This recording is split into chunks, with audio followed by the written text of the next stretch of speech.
Hi friends, USK ఛానల్కి స్వాగతం.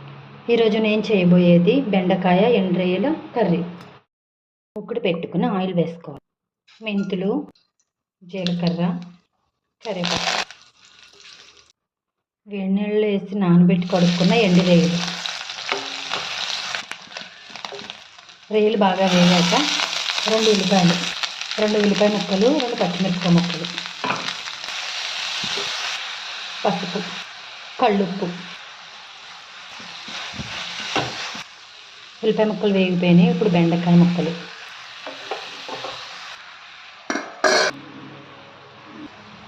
ఒక టమాటా ముక్కలు ఒకసారి కలుపుకుందాం.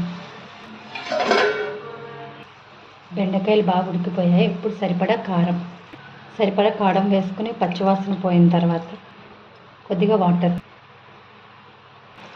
ఇలా దగ్గర పడిన తర్వాత చింతపండు రసం వేసి పులుసు వేసిన తర్వాత చిన్న బెల్లము, జీలకర్ర పొడి, ధనియాల పొడి.